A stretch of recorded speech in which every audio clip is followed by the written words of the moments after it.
living room and his room floor, measure it all up, give me the measurements. Then I'm gonna go by here, get a nice piece of carpet and patty. We're gonna lay them out with a fresh patty. We'll send somebody in there to paint the whole room.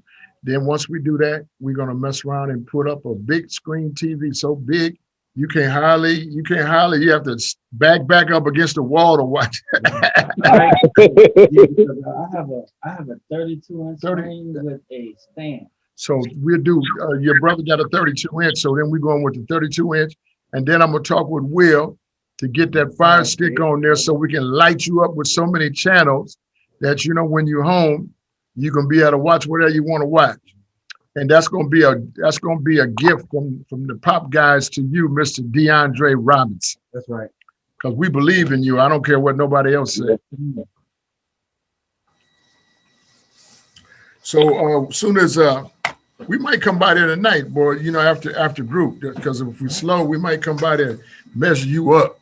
Anyway, we just kind of open up real slow and still give people a little chance. They got the nerve to be 45 and sunny. And so you know how that is.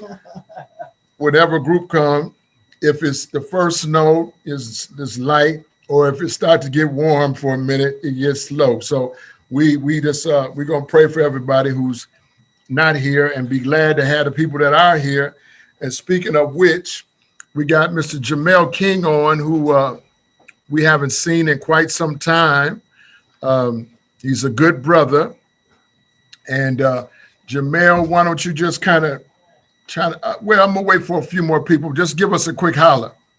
Well, I'm here in Valley View Recovery Center, just getting my mind right again, getting back on track. But we graduating on the 16th. Okay. And I'll be in St. Paul, so I'll be able to come in on some meetings on Tuesday. Right. You'll be in St. Cloud. Is that what you said? St. Paul. Oh yeah. I was gonna say no, you can't come if you're in St. Cloud. It's a little too far. Well, it's good to see your face, man. I don't know where you got that beard at, but you know it's looking good. I see. Yeah, you know. I see you trying to stroke I had to grow it in. Got a little wisdom in there. Fresh, man. And Fresh, do you remember Jamel? Look right here. Oh yeah. And you see Dougie Fresh back here? Yep. Yeah. What's up, man? Yeah. How you doing? Fresh man. Looking good. Yeah, the fresh man is here. Yeah. And so anyway, it's good to see you, man. And we're gonna holler at you in a minute to figure out what all the heck is going on with you, and you know what your plans are. And then here at the shop, we got Doug Fresh, we got Chris, we got Ananiah, we got. Oh, you ain't gonna believe we got Tears still going? Tears in London. Here he is right here. Okay, thank you. And James Reason is on. And we got who else we got? Somebody's on phone. Calvin's on the line. Yeah, you know what I mean, having them women trouble. We're gonna talk with him. I just messing with you, Cal. And no, I gotta wait another year though. Okay, well, just give yourself some time. Anyway, let's kind of start out seeing how we slow like this. Let's start out with the acts of faith. And somebody online, Tier can read it. Tier's over in London. Y'all know that. Tier can read the acts of faith for us. T, can you see that? Yeah, I can see it. Yeah, go ahead, man. Lord, make me so uncomfortable that I will do the very thing I fear. When it is time for us to grow, we get restless. When it is time for us to move forward, we get tense. When the time comes for us to let go of things, we know we are holding. When the time comes for things, when the time goes for us to let go of things we know are holding us back, all hell breaks loose. Unfortunately, we sometimes misunderstand what we are feeling and use it as a reason to stay where we are. Wow. Nothing forces us to move faster than pain. Relentlessness is pain, or restlessness is pain. Tension is pain. Hell breaking loose is a sign that pain is on the way. When we are in pain, we must do something to make ourselves feel better. And if the old remedy does not work, we must try something new.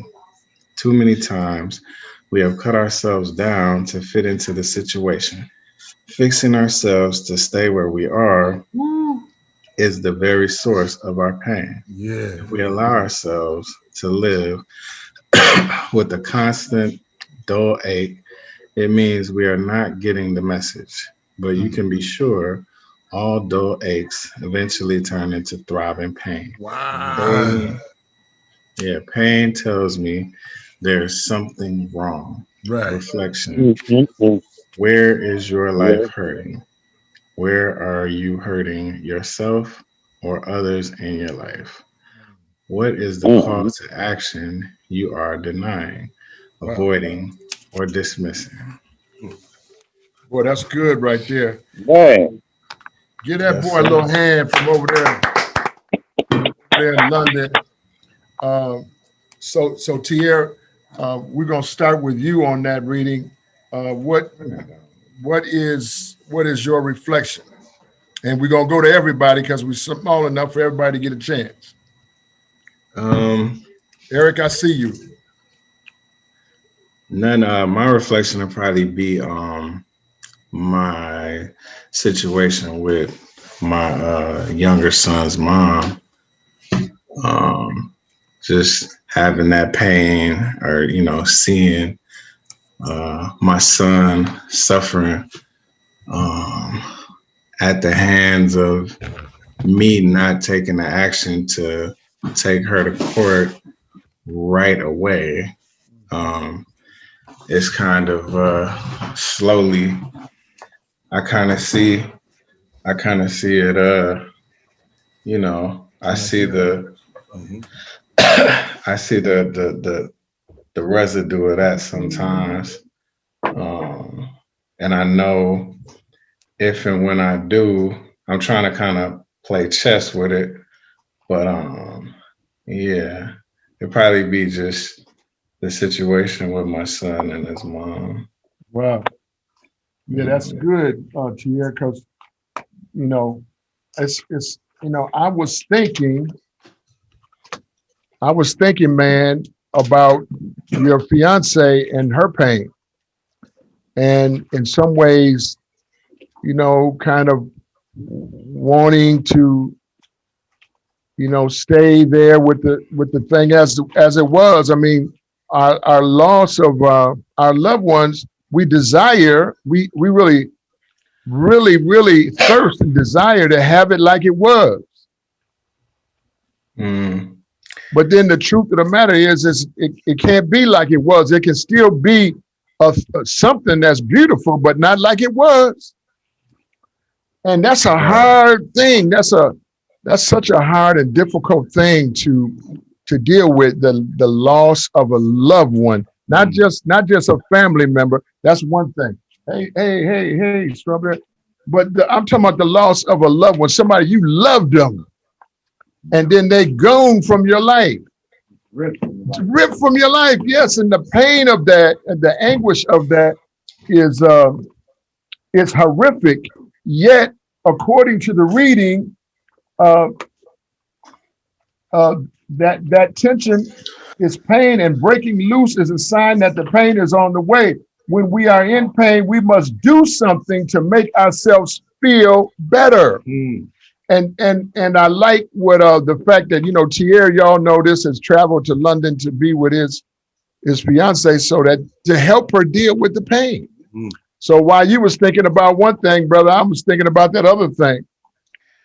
I mean, I don't really have to think about the other thing because I'm like here living the other thing. So that's that's me being here is just her. It's me doing what she would do for me, Hmm. and you know real people do real things, man, in real times. You know, it's easy to sit and be supportive when you know, everything is all fine and dandy, but you know, when it's crisis time and you know, you know, you really need somebody, your other half all the time, but you know, especially in a time like this, uh, really hasn't done anything but you know, make us draw us closer, you know.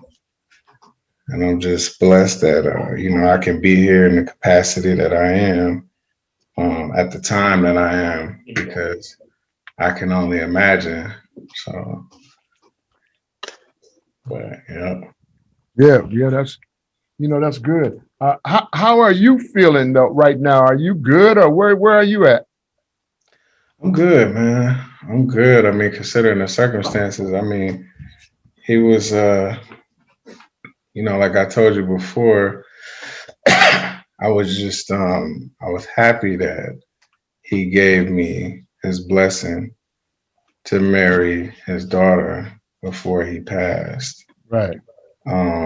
And you know, that was something major to me. Mm-hmm. And just, I'm just here in capacity, man. It's had me, you know, thinking about my dad, the relationship I got with, you know, my kids. You know, death has a weird ripple effect sometimes. And with his situation, similar to my grandmother's situation, it was, you know, more of a situation where it was almost, you know, better to not have him suffering here and to have him living peacefully there.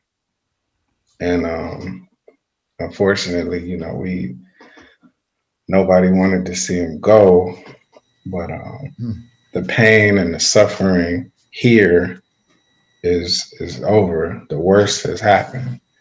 The memory will still always be there. That never goes away. Wow. Wow. That's, yeah. I feel you, man. You know, and you know, he was I looked at some of the pictures. He was a pretty big dude, and looked like he embodied something. You know, there's something when I looked at his pictures, there's something on him that that represented stability and strength. Mm-hmm. And I just saw that in his stature. And you know, it's funny how you can take a look at a brother, especially a brother that's got some maturity, and you can know, you know, that he's a man of substance. You know what I mean? Yeah. Hey, son. So anyway, son,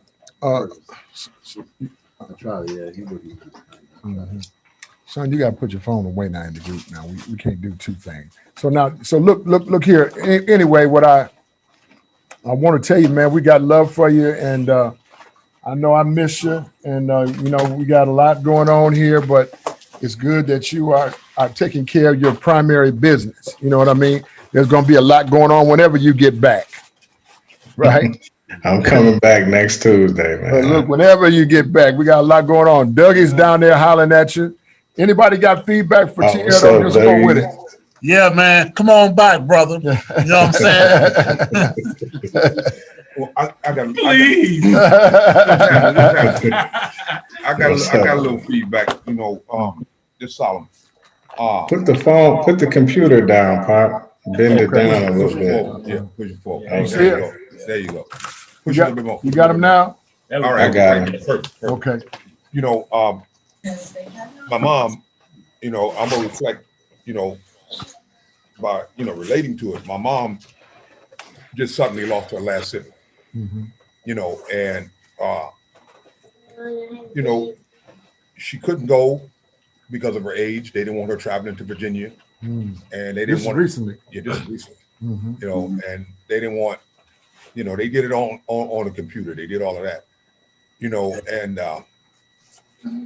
you know, it's hard because she doesn't want anyone coming to Indiana, not because she doesn't want anybody to comfort her, but because of this pandemic, you know. Yeah, right. And so it was just almost like she had to go through it on her own, you know. Now she lives with my youngest brother. She's the only one now? She's the only one left. And she lives with my younger brother, you know, and all of that kind of weighted on him too. Sure. You know, and then, you know, and in my situation, you know, in a different light, I was living in a place, you know, that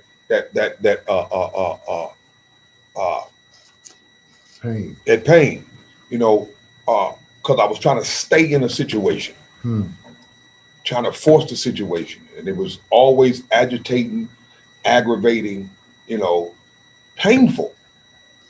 And in my situation, pain is not good for me because I turned to the bottle. Right. To get rid of the pain. Yes, sir. But I mean, the pain don't go nowhere. Right. It's still there. Absolutely. Now I'm just intoxicated on top of the pain. Right. You know, and being intoxicated on top of the pain means 9 times out of 10, you're gonna make a foolish decision. That's right. You already made one foolish decision right. I already made one foolish decision when I went and got the alcohol. Right. So now the alcohol, like I said, mixed with the pain, more or less opens me up for another foolish decision. That's when you're telling the truth. Now that's good. You know, and now I live with my brother-in-law, and he is in a relationship just that he shouldn't be in. This relationship that ran his 2 grown daughters off. Don't nobody want to come around, and he's getting more agitated and angry and aggravated. And you know what can you tell it? You know, I can't go to him and say, "Hey, look, man, you need to get rid of her." Right. Because I see the same characteristics in her that I've seen in my relationship. And I see my ex relationship, and I see you going through the same thing that I was going through in my past relationship. Yeah. And you're doing the exact same thing that I did in my past relationship now. He's drinking every day, all day. You know, he works on machinery equipment, and he goes to work like that. You know, but until a person gets to a place where they want to listen, what can you do? That's good.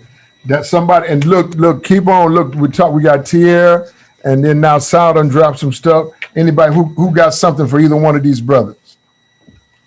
Yeah. Go ahead. I got something for Tier.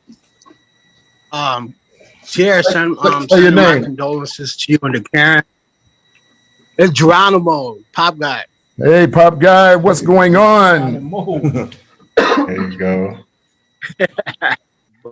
Sending my condolences to Karen and yourself, Tier. Love you, man. Love you too, I mean, man. Appreciate it. Your help is never ending. You know what I'm saying? You help a lot of people, and that's a beautiful thing.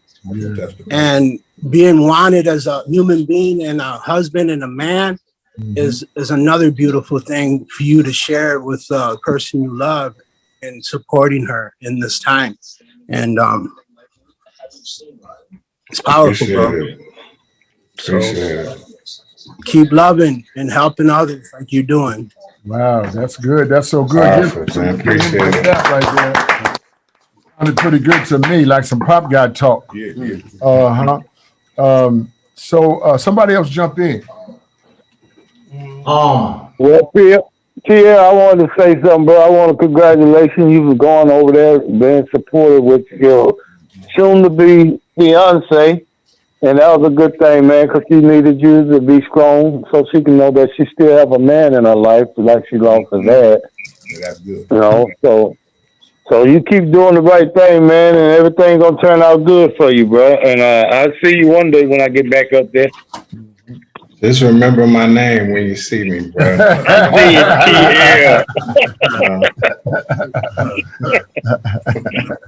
Otherwise, he said, just stay on down there. All right, somebody else jump in. Hey, brother Tier, this is Pop Guy Chris. What's up, Chris? Hey, so I want to do my condolences to you and Karen. I know um, dealing with a loss of someone that you truly love. I know how that feels because just a few years ago, I lost my firstborn son to SIDS, and I know how painful it is to lose someone you truly care about and love.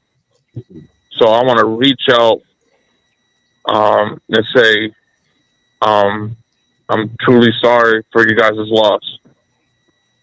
I appreciate it, man. I'm gonna give Um, Karen all these regards, man. You know, she's just really not in the mood to really talk. She been getting hit with a lot, with the funeral and everything. Everybody from out of town been calling, so you know. But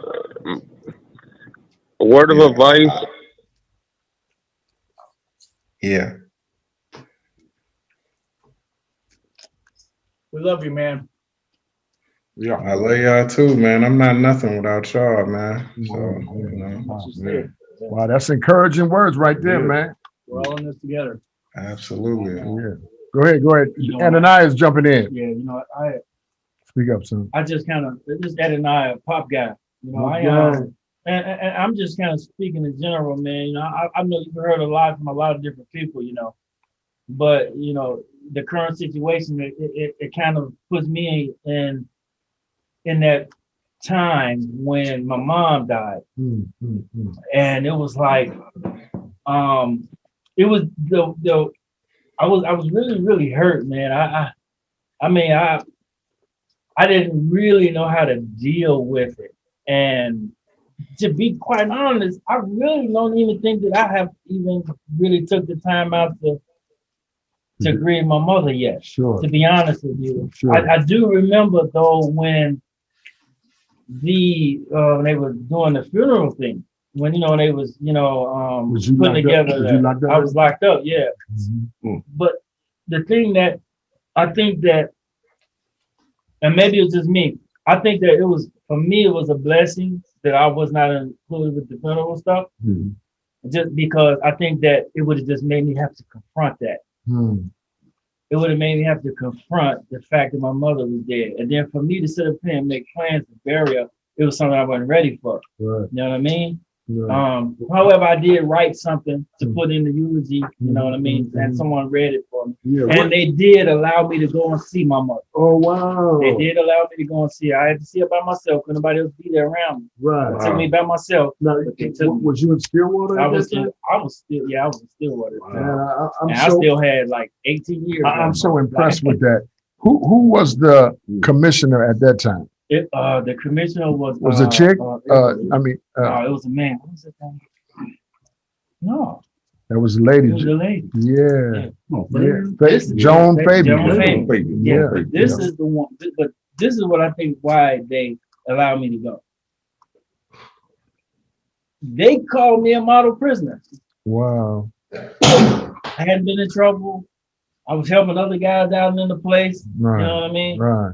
The officers and the staff and stuff that knew me knew I wasn't really on that. You know what I mean? Yeah. My caseworker really pushed. Miss Angela Dick, I'll never forget her name, Miss Angela Dick. She really pushed her. Beautiful. And that's how I got there. Beautiful. And I'm glad you mentioned her name on the line like that, because individuals sometimes appear out of nowhere, it seems like, and multiply you. Now that Angela lady you talking about was a multiplier. Yes. Now multipliers don't always stay forever, but they are there for a period of time. And during that period of time, they can take you and swoop you and bring you to a whole other place where you got a chance. I can't tell you how many people since I've been going in was pining to be able to come out and see their family, but no go. No go. I mean, No go. really, Right. And then COVID shut it all down. Nobody getting out. You can't even you can't be what you was and get out. You know, nobody was, you know. So that's an amazing story, man. And you know, I think what you were saying, if I was listening to you correctly, because what year was that? This was 2007. So there's still maybe the more you become free enough to allow the pain of the past to come back and rest with you for a moment, the sooner you'll be able to grapple with that and move on. But I can tell you in her stead that she would be proud of the young man that you have become. Amen. Get that boy some of that. You know, all right.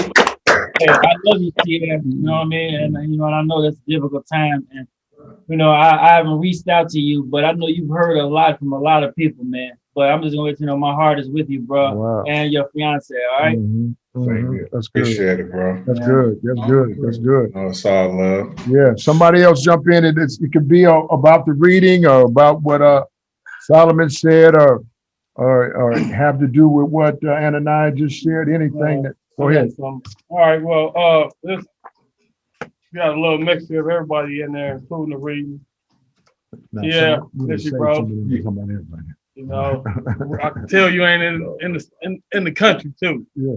I feel your absence, bro. Straight up. Yeah, that's true. That's true. No doubt. And thanks for sending some of that London energy here too. Yeah. That's what's up. Yeah. Hey, so you know, talking about the pain and talking about the pain and bringing this pain thing up. This pain is serious, right? Mm-hmm. So just like I was just talking about the pain, seeing pain, right? Because I'm not like really sitting in a whole bunch of deep pain right now. Yeah, So I've been seeing it. You see it around you. I was talking to Tierra about this before he left. Right.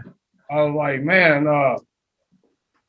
you know, I said, you know, the pop guys, other than the pop guys, I haven't ran across nobody sober Wow. since I've been out. Nobody that I knew, Yeah. right? I'm there the whole weekend of cutting hair, cutting a lot of my people here, Yeah. and that last one of them was Messed up. messed up, right? Right. Smelling like the trifecta, the weed, the Right. alcohol, and the cigarette. Right. So I'm like, so that's been on my mind, like, dang, right? So then I'm reaching out. Then we had the death in the family. You know, I lose my cousin.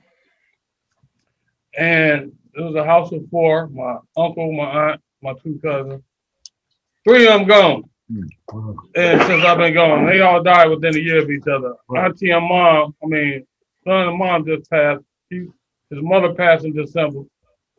He just passed just 2 days ago. Wow. Just fell out in the house Wow. and died. 50 years old, right? He just survived 3 motorcycle accidents, 4 car accidents, and just fall out in his house. But the thing is, my PO was going to give me, she said, hey, when you find out the details of the thing, I'm going to let you go. Mm-hmm. Now, they having it during the week. First, they were just doing the viewing and then say, okay, we'll have a service over the week, the memorial on the weekend. Mm-hmm. So now, all right, Anu can go, Mm-hmm. or my daughter can go because it's the weekend. Anu, that's his wife. Yeah, Mm-hmm. but then they changed it to the week, Oh, okay. right? So now they X'd out. They can't leave in the week, Mm-hmm. in the middle of the week. Right. So I tell my brother, I'm like, bro, now I can come down there, but I can't come down there without my support. Right. Because if I come down to Chicago Mm-hmm. without my support, Right. I said, Right. in the hood, with all y'all, Mm-hmm. I said, I'm gonna be in pain. Yeah. I ain't about to use my cousin's death to give me an excuse to fall back Yes, sir. into what I know is gonna happen. He said, Right. I already know. I said, I'm gonna be on that mega bus Right. on my way down there by myself. Mm-hmm. First stop in Eau Claire, I'm gonna stop and grab the Mike Hart lemonade. Mm-hmm. That ain't gonna do nothing but prime me to stop at 95th Street and grab me the box. Right. By the time I see y'all, I'm gonna be full-fledged, Right. in pain, Mm. using cousin as an excuse. So Right. I'm probably gonna have to miss it. Yeah. Oh, man. I'm probably Wait, just going give ahead him and have some. to miss it. Give him some. I can't go on my There own. you go. Right. Not yet. Not yet. Yeah. That was so honest. And it was that fear of pain Mhm. and me knowing that when I'm in pain, how I'm gonna deal with it. Yeah. You know, I'm leaving all my support behind. Yeah. Go on my own. Yeah. So I can't go. Oh. Can't leave the support. Ooh, that's beautiful. So You know, I told him just That's send a my hard, love. that's a hard decision, but it's the correct one. Right. I was thinking about the song. It's a thin line Mhm. between love and hate. Yeah. You know, so right there on that thin line, it's all love. Mhm. But if I cross over his line, Right. it turns into pain and hate. Yeah. Yeah. Oh, Doug, go ahead, and then Esau, I'm coming to you. Dougie Fresh, Pop Guy. Pop guy. But I just wanted to commend Chris on, he knows himself so well now. Mhm. He's sober, in the right frame of mind Right. to stop it before it even happened. Mhm. You know, where he recognized what's going to happen, and he knows he's got all the support right here Mhm. in the room and the Pop Guys. Mm. Staying put, Yeah. even though he wants to be with his family, Yeah. but he knows it's the wrong choice. Woo. Right. In his heart, he wants to go, but his mind, Mhm. this is where he needs to be with Right. the support Wow. here. Wow. Listen Yeah. to Fresh. One second, Doug. Uh-huh. And because that story played out before. Right. I did 30 Right. days in treatment, 40 days in the halfway house. And they said, okay, they gave me the little furlough for a week. I said, I'm gonna go home and say hi to mom and everybody. Yeah. By the time I got to Eau Claire, Hard lemonade. the hard lemonade, by the time I got to 95th, and all them days were gone. Right. All them days gone. And I never came back. You weren't healthy. Right. Yeah, I wasn't healthy. Right. Like you And I ain't bring no support. I was just on the bus by myself. Yeah. So So you need to bring the Pop Guys with so you. playing that tape. Hold that thought. Esau, what you got? Hold that thought. Just want to comment. Well, what I've been thinking about. I missed 3 and so I was late. I'm sorry. With Tierra supporting his fiance. Right. That's how Alicia supported me when I had my thyroid surgery. She was like, she's not leaving. I'm staying here. And then she started snoring. I was like, oh my God, it's time for you to go, babe. She's like, no, I gotta go. I stay awake. I'm like, you keeping me up. I'm supposed to be resting in the hospital, man. Because mother can go, you know. Oh, man. I was like, nurse. Give her something. But no matter what, the love is there. Right. Something in the chair in the room all night. All right. And so that's how I see what Tierra, he's giving us all, Snoring like sewing them hogs. You know what?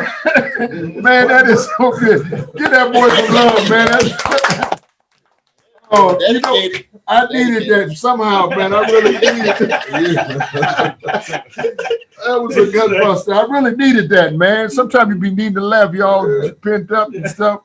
Boy, I needed that. And so, yes, I'm so glad she supported you, but I love how you shared that in connection with Chris's story. And Chris was reliving, the ugly, right? Yeah. The good, bad, and the ugly. It was the ugly right then. Yeah. You get it? And they got the little music.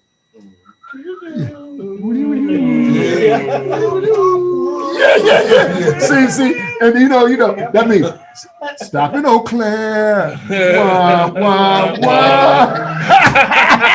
So, right. So now I'm seeing like tumbleweeds. Right.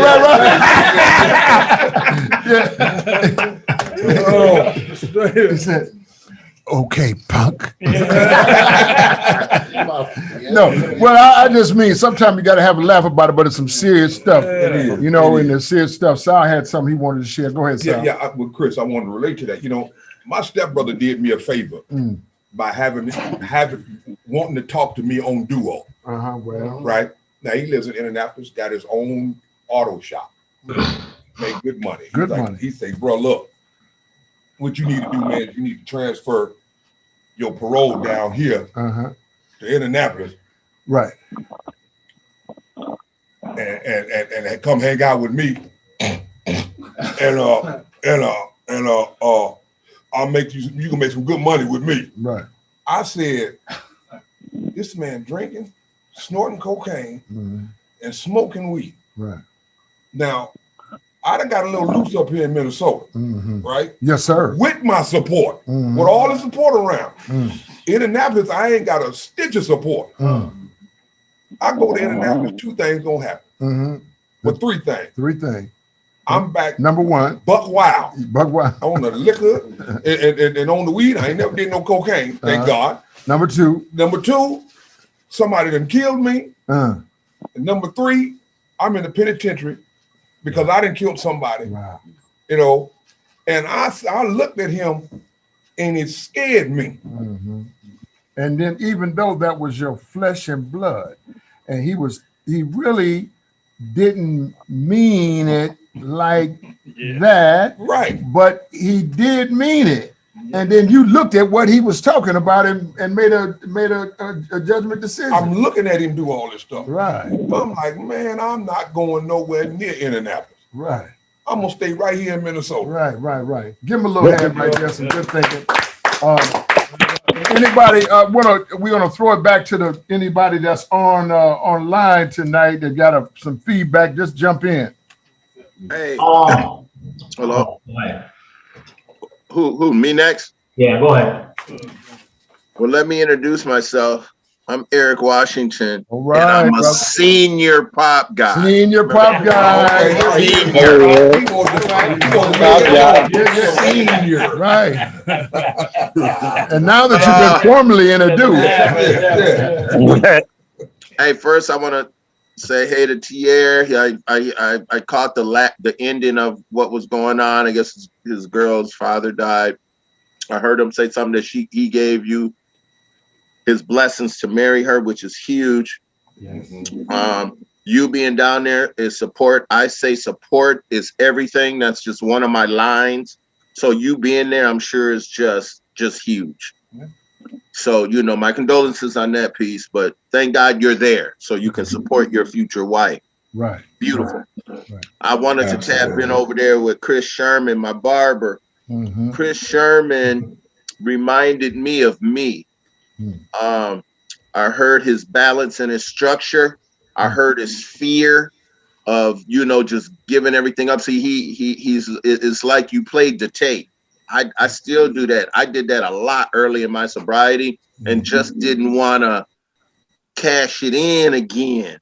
And I say again, you know, y'all know I've been to treatment multiple times. So when I hear that, it just touches my heart. And then one more thing, I read that devotional today because I had that book and I read that book and it says something about pain. I was all good with it.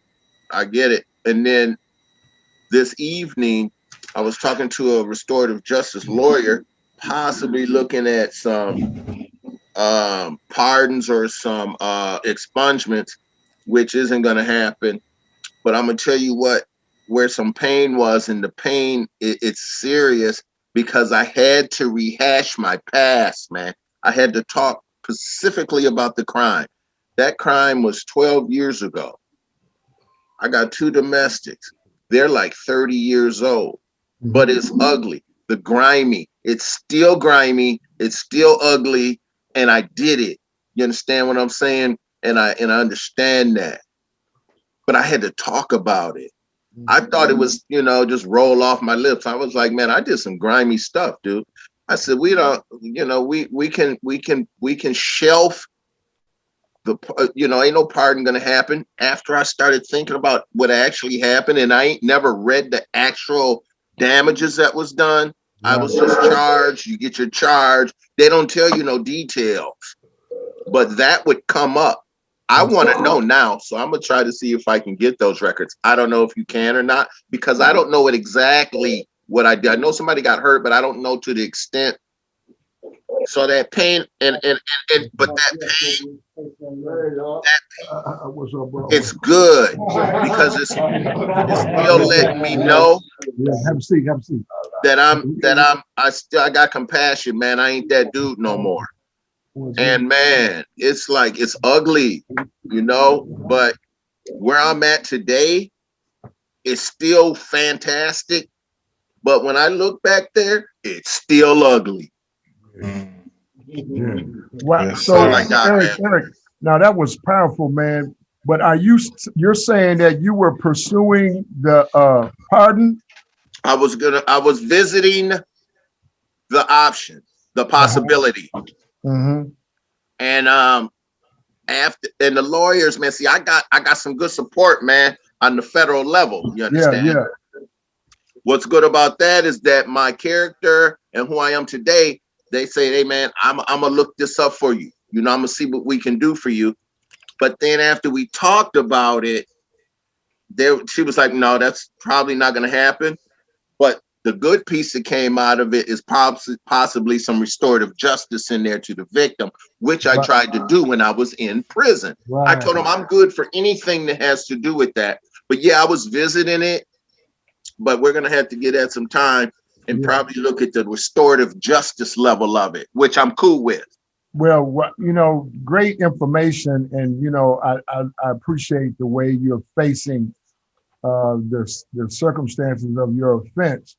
But how long ago was the actual offense take place? 12 years ago. 12 years. Okay. Yeah, you know, I would just say, you know, we never say never to it. You know, it may require more time and, you know, some other notches under your belt. Exactly. I wouldn't doubt that it could happen. It may not just be today. Right. But that's great. And I thank you for mentioning that. And I love that you are pursuing that, the pardon. I love that you're pursuing that, or the other expungement is the other. I don't know if that's a different thing. Pardon is something only the governor does. Right. Expungement is something that the courts can do. Right. And so there's a difference. And at the state level, it's different than the Fed in terms of expungement. So just to give you, you may still be on an expungement track, but at the state level, I'm just saying there's there's 2 or 3 different ways to skin this cat.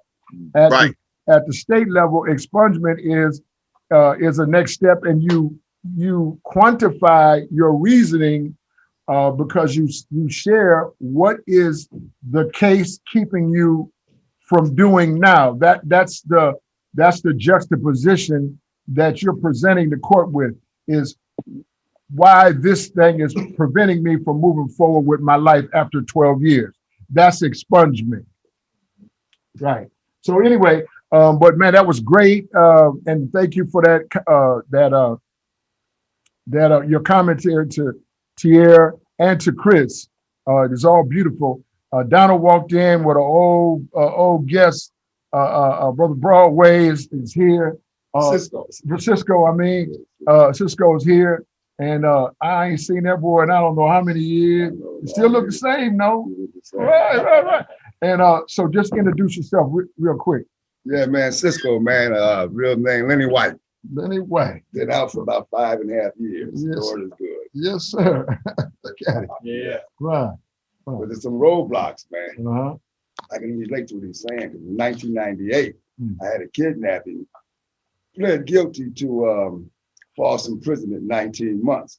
I think I was about 20-something years old or something. Yeah. But anyways, that predatory registration law came in and it caught me up. Right. Well, I wasn't going to register because that came in 2001 or something. You thought your grandfather? Yeah, my case was 1998. Right. I'm still paying for that shit, man. I can't get housing. I had to go to BCA the other day and got a letter with BCA telling them from Minneapolis Public Housing that denied me, because a lot of people don't understand a predatory offender from a sexual offender. Right. You know, because the statute was damn near the same. No question. Oh, excuse me. Yeah. Go ahead. I would be considered a predatory offender for just for the murder. Right. You know what I mean? Right. And none of doing any kind of sex and every at time all. you go to jail, it's added 5 more years, whether it's a conviction or not. Wow. You can go to jail for no license, and just to book you, they send it to whoever they send it to, and it tacks on 5 more years. Yeah, wow. Man, but it's good. It's good to see you. And that was heavy right there. But but just to let you know what some of us are not under the umbrella are facing. And you know, you can see the difference in being outside the umbrella and under the umbrella. So you know, you got to appreciate where you're at. Esau, go ahead. What you got? Yeah, with the predatory offender, one of the guys in the newspaper at my school, he emailed me about it. He's like, "Oh, you level 3, etc., etc., etc." I said, "Yeah, expert in my sentence." And he goes, "Well, why are you still on the registry? Why are you still on the website? Why are you still?" I said, "Those are all good questions. Right. But you should ask the DOC, right? Not me. Right. I've done my part. Right. They don't do theirs. Right. And that's the question: is why aren't they being specific to the individual versus the umbrella and the blanket? Is because of the conveyor belt, the factory assembly. Yeah. We get you in, we book you, we send you the lino, we transport you, we mandate this, we mandate that, and if you don't go, you stay long. Right. Yeah. They don't want to change that. Oh no. But watch this. I'm so glad you brought it up because we're gonna definitely get by next Tuesday at this time. We're gonna give you an official department response for what Esau just explained. Because when you expirate, you should disappear totally from that deal, and then predatory offender. And so when you expirate totally, you've exonerated all your responsibilities. You should disappear from that. You are not required to do anything but register once a year. Yeah. So I'm gonna get an official answer to that. So I'm glad you brought it up. And so look see how we was talking about one thing, but we were talking about pain. That's how we started out. The conversation you should read the Acts of Faith. That's how we started out. Was talking really about pain and how pain sometimes will cause you to move on to where you're supposed to be and out of the pain, or in some other cases will cause you to languish and be stuck in it. And so here is the warrior's response and the frustration, to that situation. That is that you never stop fighting for your rights, whatever they are. And for you as a person, you never stop fighting for that. Now, at the same time that you don't fight, you don't have to turn that into a 24-hour vigil. You still got to move on with your life. You still can have a good life and be on the offenders list, the predatory offenders list. But we still got to strive toward a good life no matter what. We can't change the past in a swoop. Go ahead. Yeah, that's just like with my ex-wife. She got caught up in a situation with a guy that she was dealing with. And she ended up getting 45 days in the workhouse. And the judge told her, okay, if you keep your nose clean, don't get in no trouble for 10 years, we'll, like I said, expunge that off your record. So 10 years to the date she went in. Right.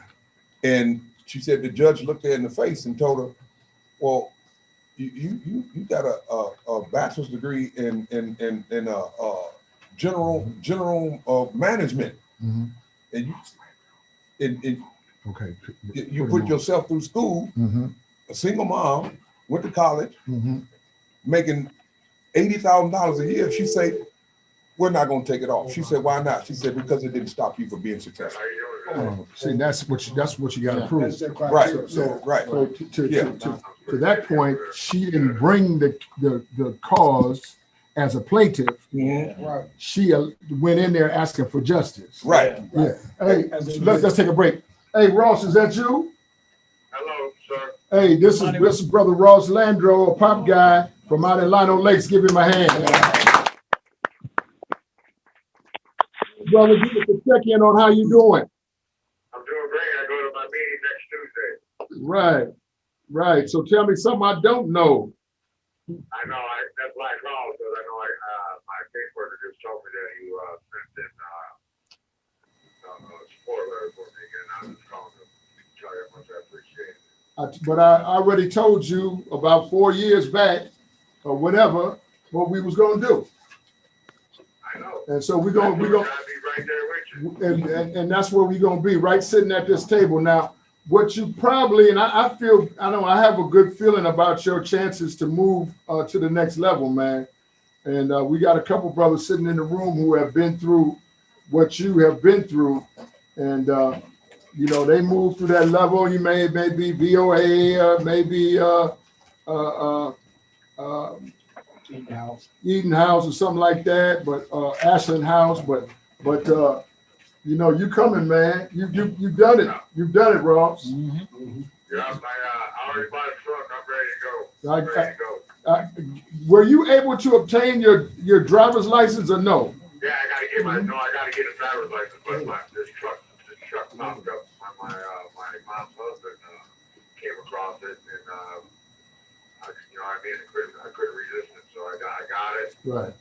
He said couldn't resist it. Hey, but look, your mom's husband, man, I met him, and he's a really good brother, man, and he cares about you. I could tell from just sitting there talking with him that he had a heart for you.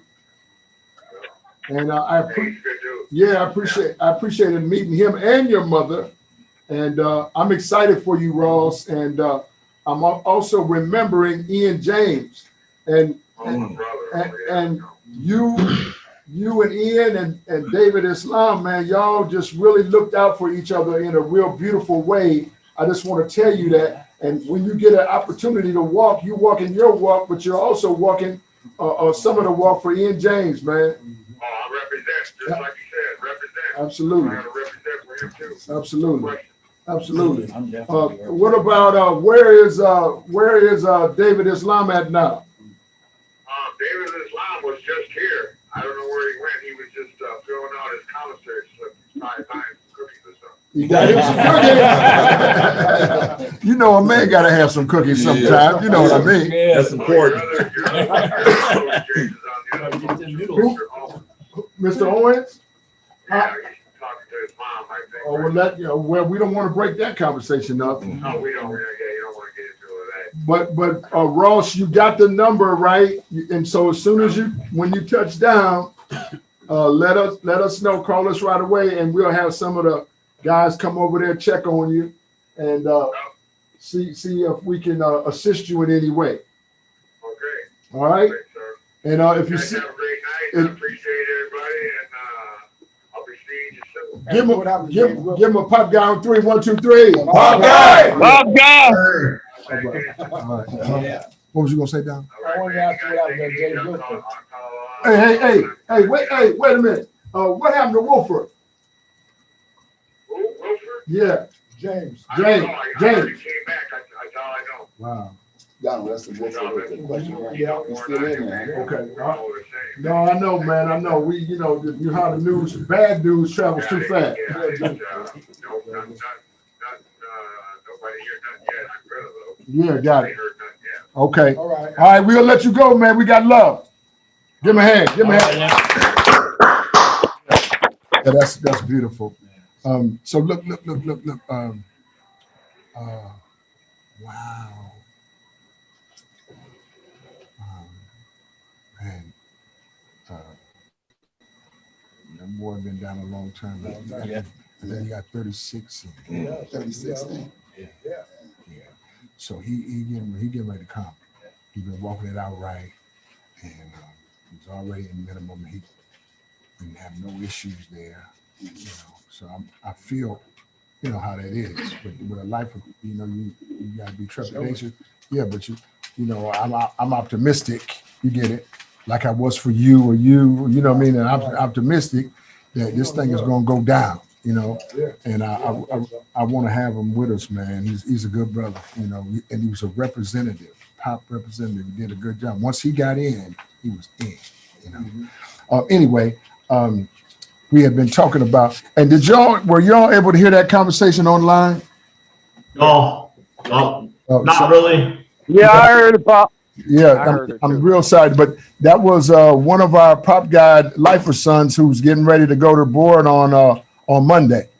And, he just was checking in, and I sent a letter up to his caseworker and to the parole authority for him, Ross Landro, Derek Dukes, and Tommy Atkins Sr.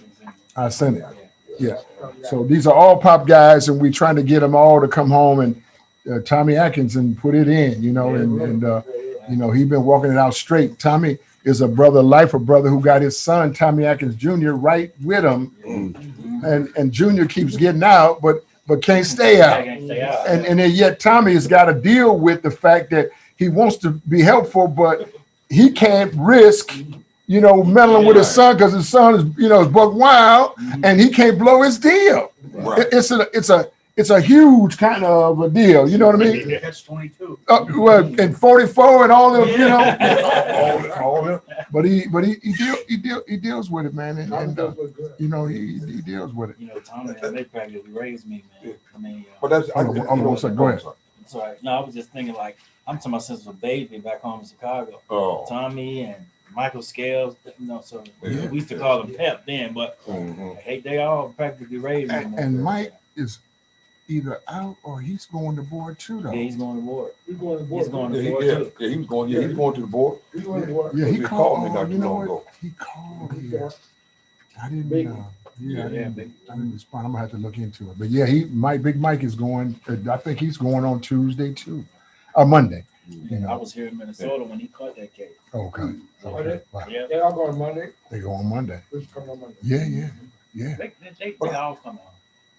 Well, you know, I tell you what, they got time in. They got the time in. They got the time in. Derek might have to. Derek could probably go to minimum. You know. And I was just thinking about that he, and with you saying how the father can't really mess with his son, right? Because his son is buck wild. Mm-hmm. Now Hannibal and Derek are rappers. Mm-hmm. Got the same amount of time. Mm-hmm. Derek is getting ready to go to the board. Mm-hmm. Hannibal's still at Oak Park. Wow. No, but Hannibal and Derek don't have the same time. Yeah. Hannibal got a life without parole because that was his second murder by law. Oh wow. So Derek, Deuce, Shadow, whatever, Right. he got that time running, you know, kind of wild, but he did all the time to it. Mm-hmm. You know, plus he put on appeal, he got some time, took him back off. Mm-hmm. But no, Hannibal got a life without parole. And then Minnesota changed the law. If you get a second murder, then it's life without parole. Right. That's what Hannibal got. But they gave He him got that when he was 21 years old. Right, they gave him 99. Wow. He got 99, Wow. but he still just was buck wild. They gave Hannibal back his gate money. Told him they're not even gonna take no gate money anymore because he got that bid. Wow. And I tell you what, man. I didn't know about him. That's the first brother I've heard about that had without possibility. Hannibal shot Before Isaac's issue. Right. Isaac Brown. Right. Speaking of Isaac, so we want to give you all a quick update. Everybody, we quickly we done got to talking about lifers here just for a minute. And Isaac, everybody know, or most of y'all know, Isaac had a little stroke. Week before last, he had a little stroke, man. And let me tell you what it was, at least from what I understand, is that was a high blood pressure.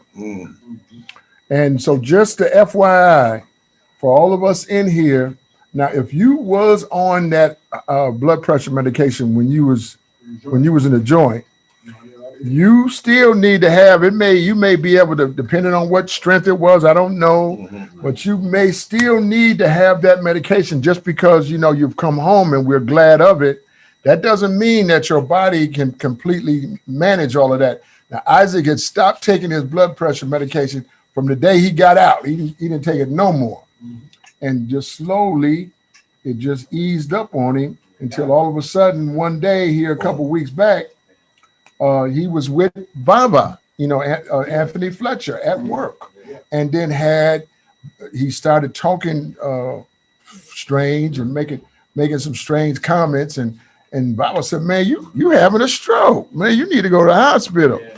And Isaac, who never, Isaac would never listen on the first go around. I don't hear nobody here. Should be a couple of minutes. He got home, he drove home having a stroke. He drive fast, and he messed around and he made it on home. But then when he got to the house, it hit him. And his lady friend and some of the people at Freedom Works were able to assist him and get him to the hospital. And so he's recovering, and I think he went back to work. But I'm not 100% sure about it. But he's recovering, and he's back driving again. So he must be doing something. But just an FYI, blood pressure for us is a serious issue, and so we got to be mindful of that and be preventative where we can be. Anybody got something to say about that? Yeah, amen. I do. Yeah. I was on that blood pressure medication for a little while I was in there. I was on it for maybe like 3 months, but then they took me off of it. They said that I was kind of slightly high. You know what I mean? Like I'll go in there and they'll take it, do blood work, or do my blood pressure check and stuff like that, and my blood pressure would be low. First it was low. Dangerous. Then it switched. And then they started giving me some simvastatin. I always remember what I'm taking because I do not like pills. Right. Simvastatin, very low dosage, but I was taking it. But they took me off of them. Yeah, I'd go in and she was like, "Well, you've been on these for 3 months. We took a test. You've been regulated and everything." They took me off. Right. So, that's good. But it's good to take your blood pressure on your own. Yeah, we have the machines at home. Good. Oh, good. That's good. That's good. Yeah, so since I was about Doug, you next. Since I was about 30, they always say, "Oh, cholesterol." Who was that 30? You just turned 30 the other day, didn't you? No, actually that's why I got the cake. My birthday is Friday. Give him a hand, y'all. 41. Look. Yeah. Happy birthday to you. Happy birthday to you. Happy birthday. Happy birthday to you. Happy birthday. Happy birthday. Gavin in there with that delayed birthday song. Go ahead. Gavin got the delayed. Yeah, that was the Mississippi version right there. I'm in there.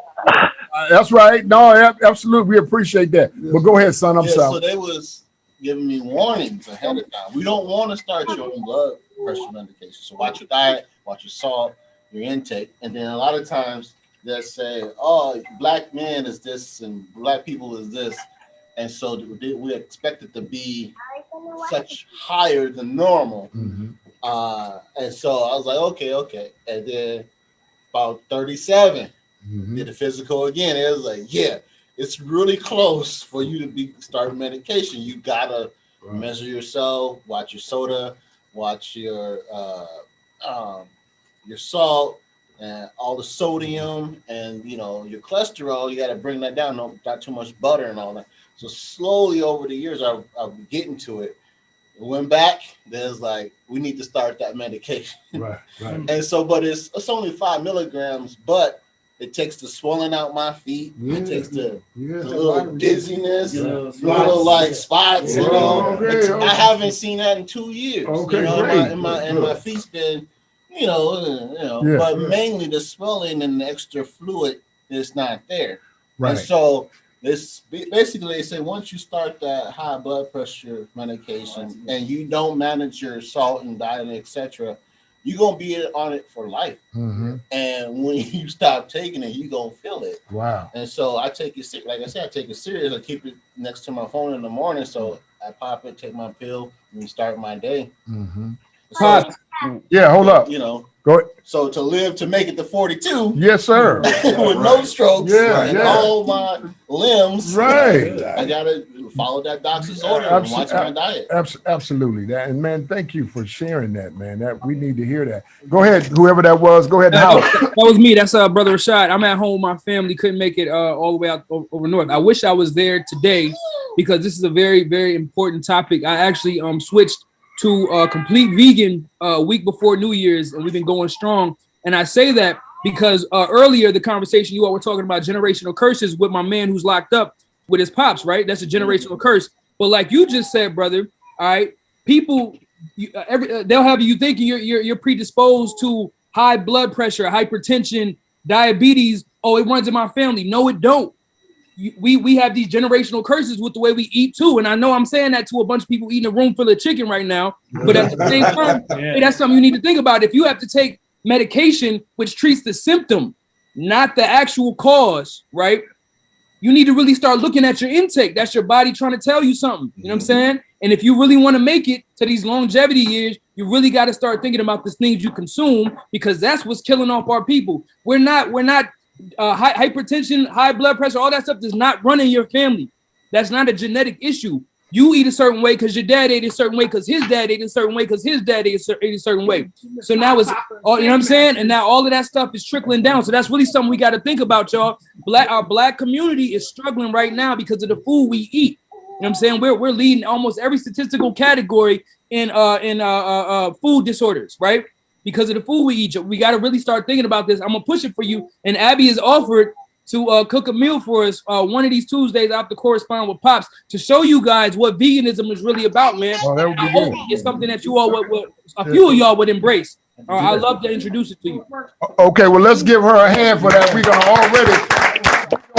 already say, yeah, bring it on, and we'll put in a couple of dollars to try to help the cause out. I would like to taste a vegan meal myself, I've never done it. But I like your energy and your enthusiasm about what you're doing. That really is important, man. So I love you. You know, you're going with it, and your family is going with it, and that's a beautiful thing. Yes, sir. Somebody else online, jump in real quick. Hey, this is Jamal, Pop Guy. Jamal, go ahead and jump in. Talking about this pain, you know, most of y'all might remember me or know me from Lionel Lakes. I was there with my dad, Dwight Bowers. And I wasn't able to be there for my dad in his time of need when he came up for his parole board, being his support system, because I was lost in my own, in my own pain. Out there in the streets, I relapsed. I had committed suicide and just struggling with it. And by the grace of God, today I'm here in treatment right now and doing good, being strong, sober since the first New Year's, and about to move on to aftercare. And I'm just happy to be here. It's been about a year and a half since I've been in this group and been able to have the support again. So I appreciate that. Well, give him some love. Yeah. Hey, bro. So Dwight, didn't he give Dwight 2 years? No, they gave him 10 more months. And then they'll review it. Okay, good. Oh, because see, that ain't, that for the lifer situation, 10 more months, is palatable. And because sometimes when they stroke 5 years or something like this here, that you ain't ready yet, or they ain't closing in on nothing. They talking about less than a year, then you're closing in on something. And Dwight, we're going to be ready for him when he come. I did send something on his behalf, and we just have to let him play it out. He's close. He's knocking on the door. He's close, man. So it would be great for you, not just for him, certainly, but it'd be great for you just to pull yourself back together for yourself. To be honest, when you left prison, that day you left Lionel Lakes, you was strong as you needed to be. Your mind was clear. Your body was strong. I mean, you had all your faculties together. And I think that's what Chris was saying earlier, is that sometimes that old behavior, you open up the door for that old behavior thinking, oh, I got this. I can have a drink. Well, no, you can't have a drink. You mess around and have a drink and we don't see you for a month or two. So everybody can't do that. You know what I mean? And you was really moving very fast. I'm not trying to be judgmental because I got love for you, but you were moving so fast, you put things ahead of you. If you could have stayed there, I'm just going to say this one thing. If you stayed just working and going to school,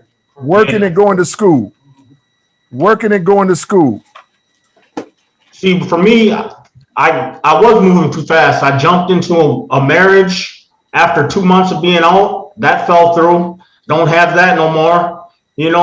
And a lot of that kind of broke me down. I let that break me down. That's you know, right. she was using, and it was just, after she got sober, I felt more resentful that, like, I was so codependent on somebody else. That's why I'm, building myself and realizing that it's okay to be by yourself. It's okay to be in a relationship that I can be a man still and move on through life without having somebody else. Somebody give him a big hand for that.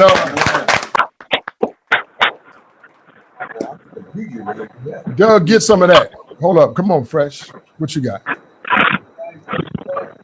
kind of relates to the past couple 3 weeks. I've been talking to a church girl. Uh-oh. And a church lady is in the house. But hear me out though. Hear me out though. I want to hear Doug out. Go ahead. I got cold feet. Uh-huh. And just I don't think I'm ready. Yeah. Because I'm so scarred from past relationship that trust level it's not, I'm not ready yet. I just know I'm not ready, and I'll sabotage it, and I don't want to be heartbroken again for me to have a reason to backslide. Yeah. And you know what I was saying about Chris too is I know myself too well that the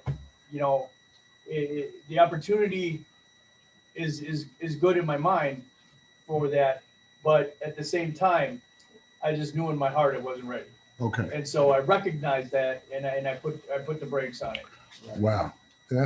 Doug, that's really some deep stuff. And I just want to give you a little bit of feedback on just a little bit. Look, because if anybody deserves to have a relationship, man, it's you. Your daughter too. And so Really? Come on now. I mean, so I guess is what I want to share about that. This goes back to the reading. Did you see it? Yes. About pain. Sometimes we'll experience something and it's traumatic. And even though the issue is over with, we had become comfortable with being a victim in the construct of the pain. And you have to be able to give yourself permission not to be a victim. And you might not realize this, but denying yourself the opportunity to love is automatic victimization. Whether you realize it or not. Whether you realize it or not, because let me just try to tell you this. No love affair is guaranteed. No, sure. No, even healthy ones. Yeah, not one of them. And the truth is, the passage said, it's better to have loved and lost than to have never loved at all. And the idea of that, Doug, I just want you to just experience what the nuance of that saying is, because in order for you to ever involve yourself in any relationship, you are going to have to be vulnerable. And it's impossible for you to be in a relationship, loving or social or informal, if you won't allow the other person permission to maybe hurt you. Because love is not a guarantee. And what you're saying is, it's safe where I'm at. I'm safe. I don't know what's step out there. I built something. I'm safe inside of it. I won't come out. You can't make me. Little hermit crab, Pops. Go ahead. Little hermit crab. Yeah, and so what we got to do is somehow give ourselves permission to experience love again, which also means being vulnerable. So I'm just going to tell you this one more thing, and then I'm going to open it up for discussion. And I think this is where what the group was about the whole time. We just been waiting to get here. So you know, with my wife, you know, I just love my wife, man. But in my early days, I was such a womanizer, you know, that I was antagonistic to females, and if they didn't necessarily respond the way I wanted to, I just got worse. I just made it worse. And so I was antagonizing people and messed up people, was married. I didn't care nothing about you being married, right? I just went on with what I was doing. With what you wanted. Just because I could do it, I'm doing it. I don't care nothing about all of that stuff. Man, I'm repenting, Clint, for some of the people was in a good relationship, and here I come, you know, what you mean, Rico Suave. I come in there and, you know, messed all of it up And then walk away. and took the people down somewhere and ended up leaving everybody, or they left me. I don't, you know what I mean? What I'm trying to say to you is this whole idea of love is risky, and so I didn't even consider that. My female wouldn't even ask me, am I the only one? That was a foolish question. I'm not entertaining that. That's a question for somebody else. You just dismiss yourself or dismiss me, because that's not even a question we can have at this table. Now that was then. So later, because I've been with a lot of women, I realized women can be low down. Even when I sent them to be, but they would be low down. So then on the other side of the coin, I'm getting ready to say, wait a minute, I'm going to try to trust one of them. I'm just telling you the truth. And so, you know, you'll mess around and feel like, well, wait a minute, now I done already seen how, you know, and I know how this thing, what it hits for. But that was prior to me experiencing the nuance of love. Love is bigger than all the things I just described put together. Come on now, amen. Love was what my grandmother was trying to do when she said, even though I was living my life in the street, she would say, Shane is a smart boy. He gonna be all right. And even though I wasn't acting like none of what my grandmother was saying, something about what she was saying overruled what I was talking about. Come on. Okay. And so ultimately, just like my grandmother said, now I'm sitting before you. I can tell you right now, I'm not interested. You know, I got somebody, I'm sticking with them. That's it. Now, do I want to be hurt by it? Could I possibly be? I could. Is there something that could happen and something could slip up and man, I know how slippery it gets when it's wet. And something can happen. But I have already experienced all of the ugly. I had to give myself a shot at the good stuff. And look, I'm sitting here, man, you know, and we mess around and, you know, we got a new place and this and that. And man, we got a nice spot, man. And, you know, we had messed around here and, you know, been at this thing a long time. And I've just come to the place. I'm like the brother who will get up at 3 o'clock in the morning to pee and then put the seat back down for my wife just because if she get up, I don't want her to have to say, every time I get ready to go to the bathroom, Shane got the toilet seat up. You know what I'm saying? I don't want that something seat because look, I want to treat her like I want to be treated. Amen. So I put my wife up here like this. Watch me, Chris. I put her up here like this because I'm saying now in this situation here, I want to get my honey straight from the job. And this is how I want to do it. I'm going to treat her just like this here. And then I'm going to sit back and see how she do me. That's right. And it only creates the atmosphere of love. It only creates the opportunity for growth and success. Now, even today, Doug, anything can happen in any relationship at any time. Just today, I got some news from my daughter's school. My daughter cut up something and, you know, she's in college and, you know, we got high hopes and here's some mess. Right. That's hurting. Right. You know, but we gotta, we got to deal with You gotta deal with it. my desire for my child is my desire. Right. My child is the one that's living that life. Amen. Amen. She living her life. She's making some. She knows the difference between right and wrong. We have done a good job in developing that. If you choose the wrong thing, then you have to deal with the consequences of your behavior for yourself. Don't. And I'm not withdrawing my love from you because you hurt my feelings. Right. Unconditional. But I'm just saying to you, whether my wife, she's still gonna be my wife. That's my wife. See, that's not like a girlfriend. That's not like on the street. That's not like a chicken wing. Right. Amen. That's my wife.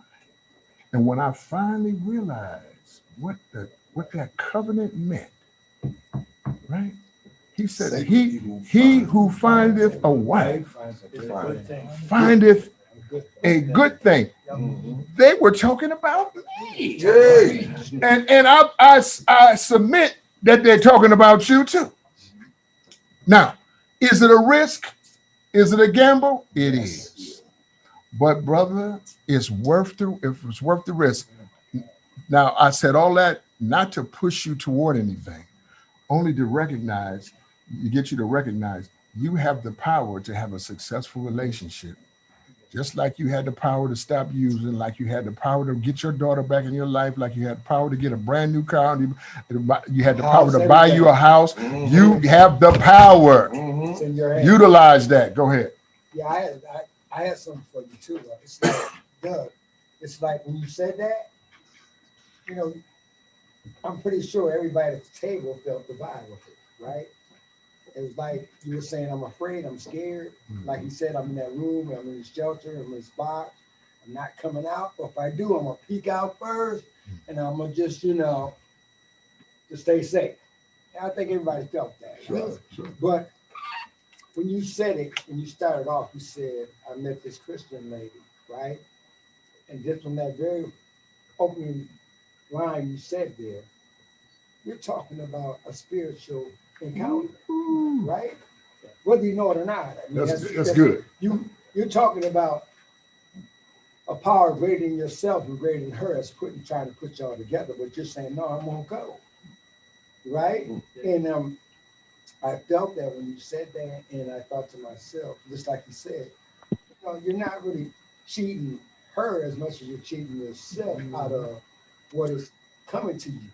You see, you don't work all the other stuff, the financial, the material, and but now it's a spiritual renewing gonna happen here. Take place. So she's gonna say certain things to you that you may not ever heard before, and that's kind of scary too, right? Because he said it. It's like my wife. She says some stuff to me sometimes. I just say, "What'd you say?" And I want to hear it again. And the reason I want to hear it again is because of some stuff that anybody really ever said in that way to me. And because she said it to me, she's giving me the opportunity, right, to hear what a marriage should be, what love should be between a man and a woman. Wow. And that opportunity, that experience, right? I used to argue with her, fight with her, because I'm from the streets. Right. I'm like, on the street, right. And it's just when it gets my nature around me. Right. But here's the thing. Yeah. But here's the thing with that, though, right? Over a course of time, the ladies are consistent enough to see who has your best interest. Oh, that's great point. And once you see that, that's a great point. How can you fight that? That's a great point. You know what I mean? And now I'm not so much about changing her, right, as I am about changing. Oh, come on, doctor, and talk up in here. Doctor's in the house. He was in the house, and I didn't know he was coming, Doc. Go ahead, Ananias. Go ahead. Hey, Paul, when y'all get through, I want to say something. We're gonna come to you in a minute. Here come Ananias, and you come next. I had the same thoughts. I had those same thoughts, and the woman I'm with now, I've known her since I was a teenager. Okay. But I had been in prison. We had never been in a relationship, because when we met, she wanted to be in a relationship with me, but I was out there. Oh, come on now. And I cared about her. That was the difference. Right. The difference was I cared about her. So I did not interrupt her life was my lifestyle. It didn't sit well with her. She didn't understand it at the time, but I just did not want to hurt her. I went my own direction, you know? She got with somebody, and that was a really, really bad relationship that she was in. So later on in life, now we're together. I already knew of the pain that she had. Now, mind you, when I was in prison, man, look, I just did all of this time. I can't just come home and be in a relationship with someone. In my mind, it didn't make sense. Because it's like, because I don't know what I'm going to meet. But at the same time, I know I need structure, stability. Yes, sir. Right. You know what I mean? And I need someone to share with. That's right. You know? I just said, you know, I'm gonna give this a shot because there's no perfect time. Yeah. I'm gonna give it a shot. All right. So I just came home and I'm still with the lady today. Mhm. Now we don't have some ups and downs. We Mhm. have some ups and downs, but I'm strong enough in me Wow. that I just let it be known. Listen, I'll be honest with you. I love myself. Yes, sir. That's and it. I love God. Yeah. Much more than you. See, this is some big boy stuff right here we're talking about. Much more than you. So I just made it clear. I set my boundary. Right. In doing that, I had to make sure that, you know, that I was not going to be that guy that was going to make this, start this relationship and then in the middle of it change my mind. Sabotage. Sabotage it. I didn't do it. So what it has allowed me to do is allow me to focus and stay on my task and do what I need to do to get where I need to get, and I have somebody to share with. Let me that's beautiful. And what I just want to, here's a point that he made. You can't control her, That's right. but you can control you. That's right. Right. That's Right. Come on, Cal. Come on, Cal. I didn't forget about you. All right. Now, y'all guys know I've been trying to get myself together, which I have. I haven't been back to prison and none of that. And I've been praying and asking God to keep me in his will. Now, I go to church. I'm still in church right today. I met this lady. Now, you know, some of us have past and some people look at you and then they want to see what they want to see. Now, I've been messing around here for like the last 2 or 3 weeks. Me and her just been going places. She been looking out for my best interest because she went and took me to get the COVID shot. So I got my first COVID shot. Congratulations. Then now, you know what I'm saying, she must be trying to get me to a point where she want to accept me, but then she afraid, just like I'm afraid. But she, you know, the devil messed with our mind. Now, this is what came up. One day I went to get my hair done at the beautician, which is a school for girls. I get there, and the lady said something about, I like me a bow-legged man, when she was talking about the man that sprayed bugs, right? She wasn't talking about me. This lady wakes up, and, you know, when you wake up, you're all kind of off crazy anyway. So when she woke up, she must have thought she heard me say, what's taking you so long and who's there? Now, God knows I wouldn't say that. I don't know that lady. I got my own house here, and she took me to meet her mom. I don't know why she done that, but yeah, you do. Stop that. You know why? Well, you know, I mean, she tricked me in a way because I went over there and took a bug out that she couldn't get out. So I get there.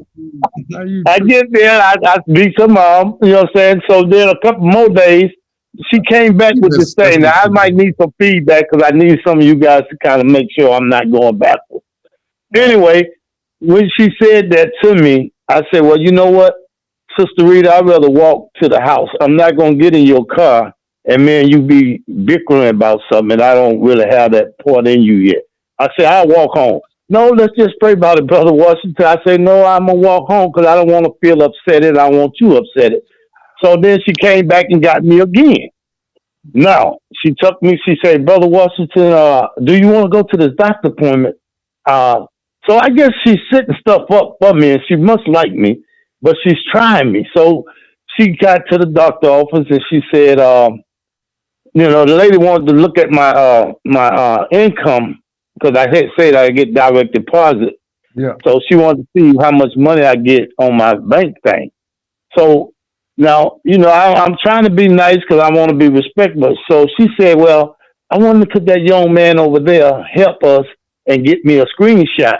Well, you know, I don't really want no other man doing nothing for me, but I told her, I said, well, let me go to your car and grab my medicine out the car. And when I came back, the young man was walking out the door. So I said, well, she's a Christian woman. I said, hey, man, could you help me do this here? So I took him over there. And we, you know what I'm saying, let her know that I wasn't being jealous or nothing. I took him over there. We did that. But it came back where she kind of got off basis. Now, I don't know. We all ain't where we need to be with God, but sometimes we trying to get there. So she got upset and said, you're ungrateful. I said, wait a minute. We're in public. We can't talk like this here. We're supposed to be Christian. So she said, you're ungrateful, and I'm finna leave. Now, I done paid these people my $50, so I figured, like, well, I'm going to go ahead and see the doctor. I ain't really go nowhere. I ain't really let you get me to miss my doctor appointment. You brought me here. So I try to be nice. I try to humble myself and do the right thing and just let her know I appreciate what she's doing. But this is my screenshot. The lady wanted me to fax something to her, what they call, like a little email so they can be able to see the account. Well, it went to the point where the lady had unlocked. I walked away twice trying to be nice to us, still getting upset at. Because I know, she told me, she said, well, Christian women are different than the women in the world. Okay, I want to understand that too. So I just try to listen to her and let her know, well, okay, if that's what you say, well, because I guess, sometimes people that been where I've been, they come into church and they change their life. Right. So Now, where are y'all at right now? What's going on between you two right now? Right now, this just happened 2 days ago, and I want to get to the point. That's why I say I'm glad I'm gonna get online because I know something. Then everything in that reading came true too, and then some of the things that Doug first was facing, I'm facing. I do want to change. I do want me a woman, but I got to let go of thinking that of the world. So I don't want to think of the world because I'm going to church to change myself. But then they got people in church ain't where they need to be too, and I'm not trying to judge nobody. Because when I've been going to church, the message got out now. Oh, that man with the dreads be crying to the Lord. He be crying, but they saying it in a joke. But that's okay because I'm going to keep crying out to God because I've been through a lot. Now she's kind of frustrated with me, and I'm going to call her and I'm going to let her know. Listen, Sister Rita, I apologize if I said anything that was wrong because now she's a big woman now. She's tall. She's tall and she's healthy and somebody that I need in my life to give me some guidance so I can be able to be on the right track. So let's hold on. So then just give the big girl a chance. Come on now. And just give her a chance. And this is what you're talking about right now is just really some domestic kind of, differences. But you really, Calvin, you just gotta, y'all have to sit down and have a conversation and be honest about what y'all want. What does she want from you and what do you want from her? And sometimes that's a scary conversation because you might not know what you want, but you should consider that before you talk with her next time. But sit her down and y'all, one man to woman, sit down and look each other dead in the eye and explain what you need from her and what you're prepared to give. And then let her explain the same thing. And either y'all are on the same page with it or not. It ain't got nothing to do with the devil. And so you ain't got to be giving the devil no credit like some kind of the devil has jumped in and did this and that. The devil didn't do nothing. This is just you and her that have to resolve your issues, your domestic issues together. And so you can't, neither one of you or her or anybody in this room or nowhere can hide behind Christianity. Christianity alone won't solve all your domestic issues, but sitting down and having a conversation, a real conversation about what you need and what you want from a woman. And she expects something from you. And if you're able to give what she's asking for and she's able to give you what you're asking for, then y'all make it a little bit more formal and not all of this loose booty stuff. But let me let Sal holler, and then one of the other brothers online jump in. Well, this is for Doug. Give Calvin a hand. Thank you. This is for Doug. I tell you the truth. I think I just sat here and had a revelation. Honor to God. Wait a minute. Because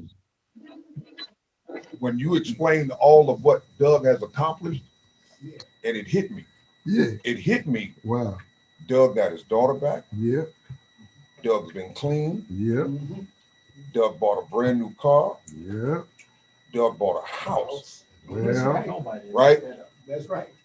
God It's the blessing. just put on my heart that I gave you your daughter back. I helped you stay clean. I helped you get a car. And I helped you get a house. Now I'm trying to give you your wife. You help me. Why are you running from me? Marissa. Right? I've helped you do all of this. You trusted me in all of this. Why won't you trust me here? Wow. And then it came to me All right, revelation. why my relationship went bad. Oh, come on, Doc. Because I got my son back. Mm-hmm. I was supposed to have stay sober. I was doing that. Didn't get a car yet. Well, I did. I had to give it back. Right? You ain't got your house. This relationship ain't for you. Right. And you wonder why it went wrong? This is why I didn't want you in this relationship. Is Tierra still on the line? I can't see her. You know, this is I think it's still seeing. Because Tierra, listening at what he's saying, and we was trying to share with you at that time, son. Just back up a minute. This is why I didn't want you here. Because you weren't ready to be here, and this wasn't where you were supposed to be. Wow. That's why you went back out here drinking. She pulled you out of the church. You ain't been talking to your son, and you ain't been sticking with your support. But I'm still giving you some grace.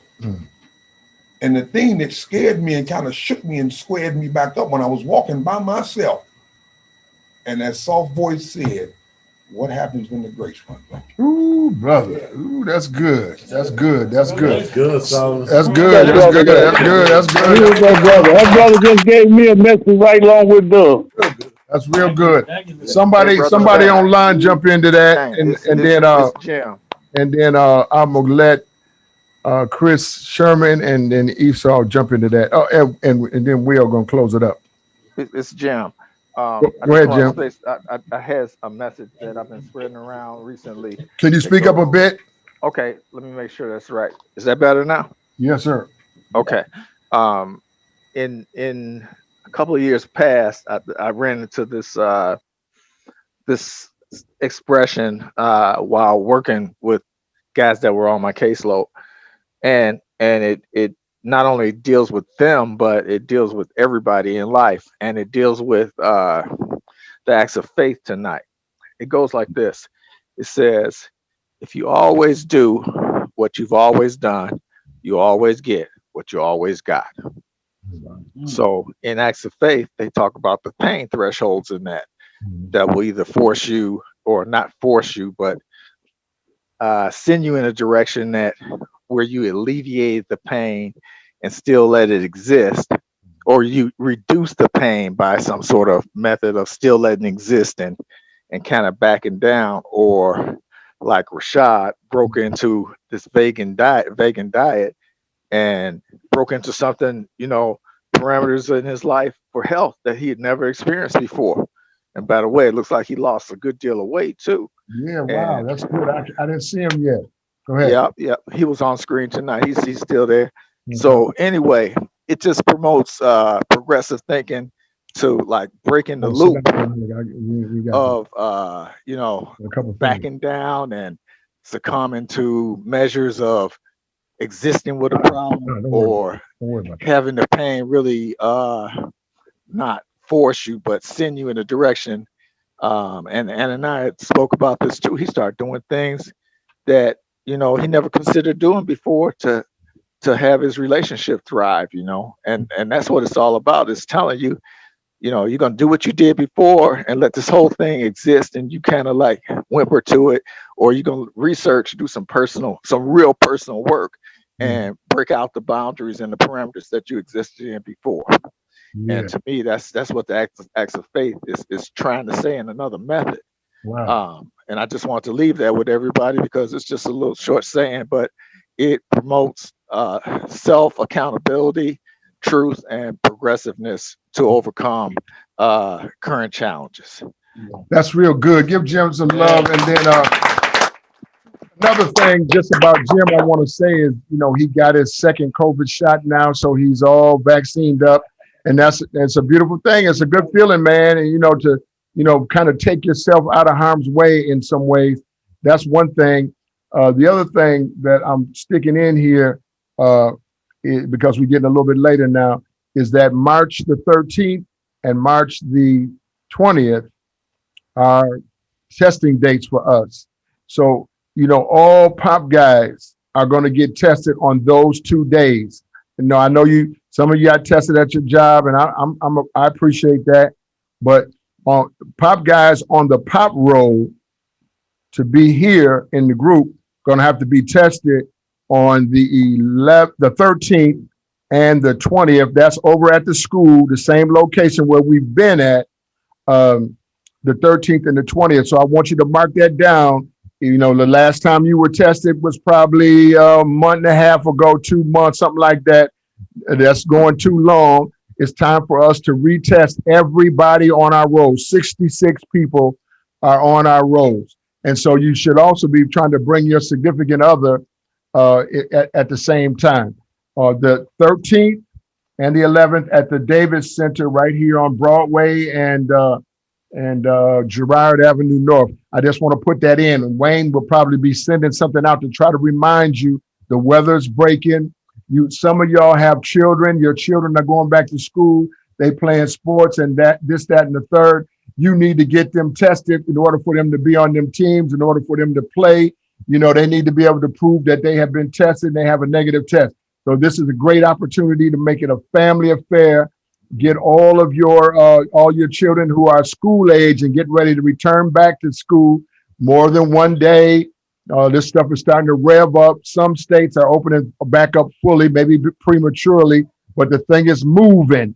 And so we want to make sure that we got all our ducks in a row where that's concerned. But I said that because I want to get an announcement in before people start easing out of here. But I want to get to Chris and I want to get to Esau. And then we're gonna close this. Yeah. But Clyde, I want him to highlight, since this is first, he's a guest, but I just want you to share what you're getting out of this whole conversation, having walked in here for the first time. Go ahead, Esau, what you got? I've heard, Doug, and I heard Calvin, and I speak to you, Shane, whenever I have relationship issues.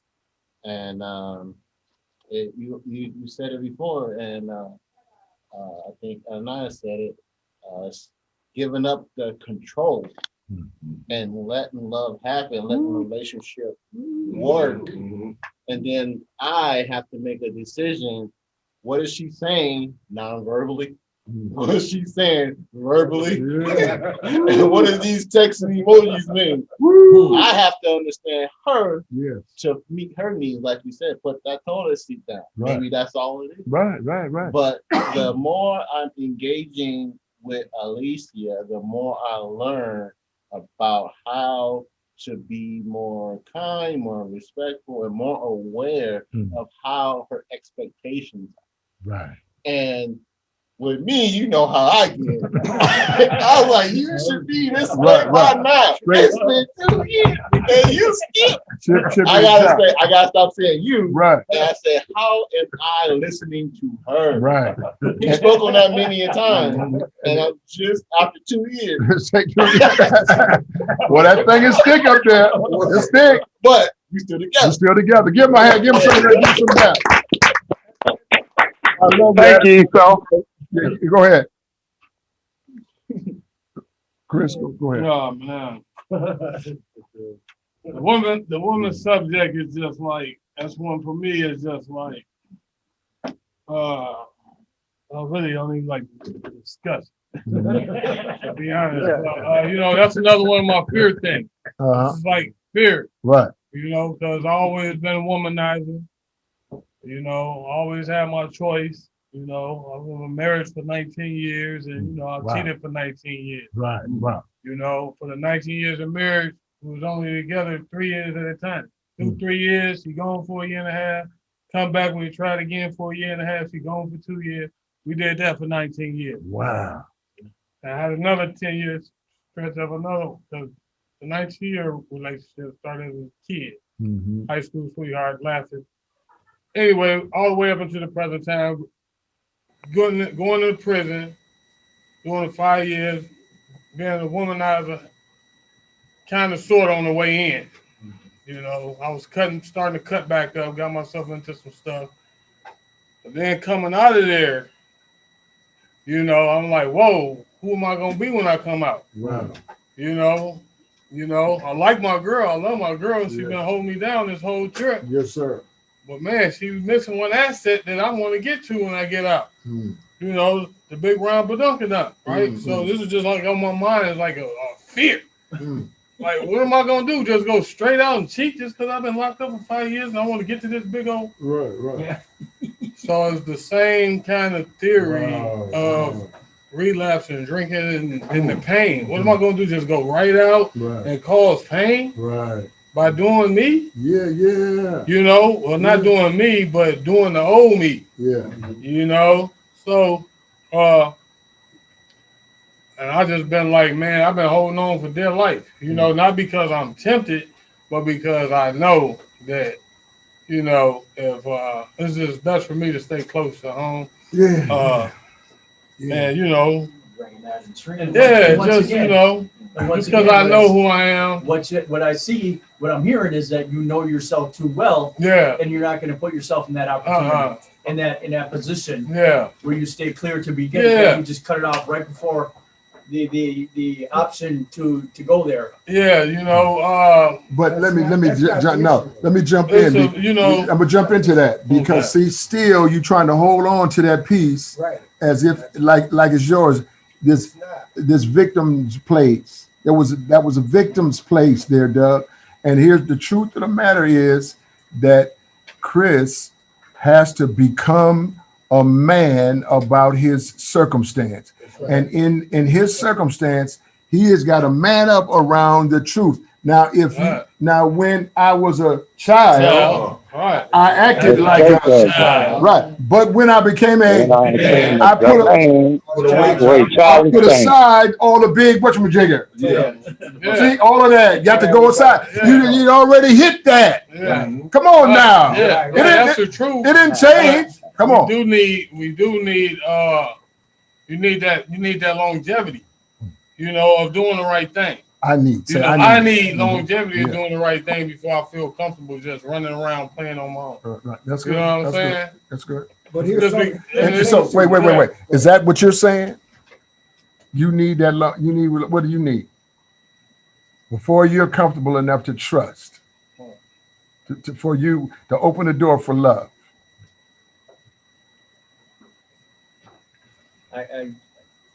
Do you know? No. Okay. What I need is it's got to feel right. Okay. You know, that's the only true feeling I have right now is it's got to feel right. Hold up. Listen. So be it. We had a great conversation about it. Donald, real short, and then I'm gonna go to Clyde. What Chris said, what you said, Chris, right? Is that you have a lot of work to do on yourself. Yeah. It's not about the big old booty. Right. It's not about all the girls that want you. You know, it's not even running the streets. Right. Your woman, the one you spent 19 years with. Hey. That one gone. Okay, I'm just gonna say this. His wife. We're talking about his wife. Yeah. Right. I'm just gonna say this to you, right? She kept coming back. And she kept trying to get you. To engage. Doctor. Do your part. You engage, but you would not do it. You know what I mean? You was so busy trying to chase that candy and all that stuff. And right now, what you just said is you're still struggling. Yeah. And the reason why you're still struggling, because you need help. Right. But you need the kind of help, right? That's gonna make you see how this is not you. You know what I mean? You out of your character. You out of your person. You're in the rap video right now. You need to come back with us and be a pop guy and say, look, one's enough for me. Right? Because you're going to drive one car at a time. Come on. Right. Come on. Right. And you got to do that, brother. I believe That's I believe deep. one's enough. That's I believe deep. being sober is enough. Yeah, that's good. Give him some love. Give him some love. And this is a big boy conversation here, so we want to recognize that. Now here we had somebody we some of us know, and he and I go way back. But whatchamajigger, he never been in here before, and so he didn't even know that we exist. And so now here you come walking into a spot like this, and what does that make you feel? It makes me feel for real. It makes me feel good that you are still helping brothers like us. Because I think the last time I seen you, I think it was in Moose Lake. And that had to be about at least maybe 7, 8 years ago. And I didn't like being there. Right. Nobody, nobody like being there. Because I couldn't adapt or accept sex offenders because I thought I was better. Because I used to be a player, a robber, and all the other labels that they labeled me. I've never labeled myself.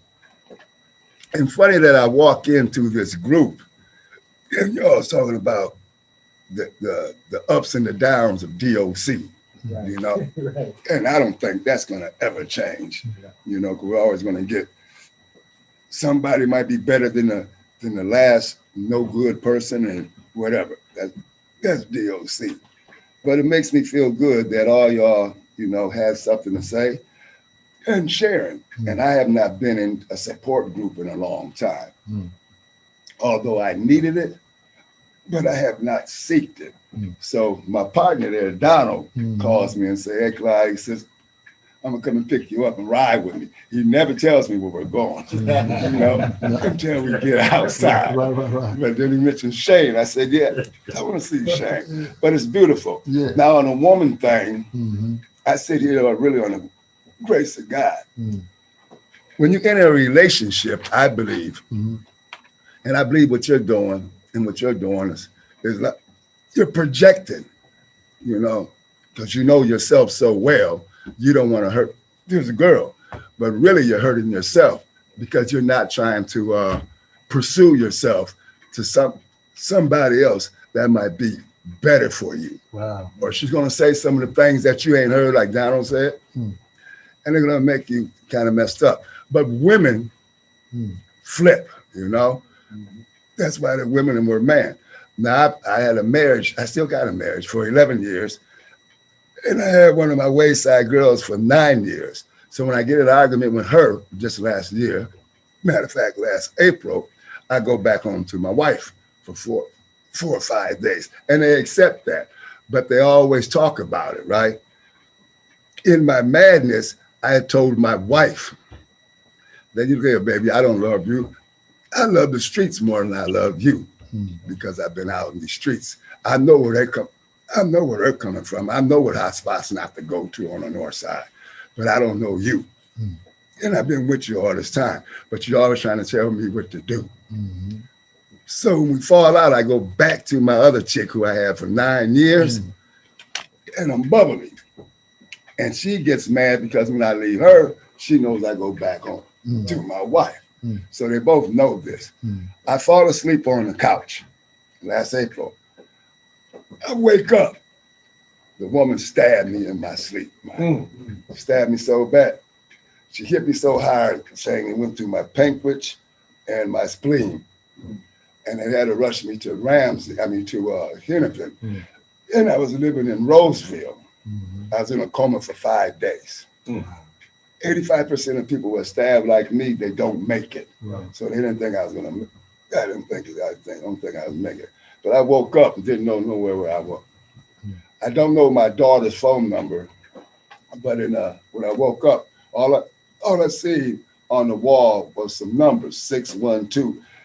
Can't talk, but they never knew I was gonna wake up that fast. When I woke up, I told the nurse to call this number. Nobody knew I was stabbed in the hospital for 5 days because I didn't have no ID. So when they called my daughter. Now, through communication, with my wife, and she's bitter, and she's still scorning, I understand. So I don't push that when she says, well, go back to chocolates. Because no woman, and you keep running in and out for 19 years, I don't think that's love. I think that's a habit, you know? So when you break your habit, you free yourself from a bond. But in a relationship, everybody's vulnerable. Nobody, you're like sitting ducks.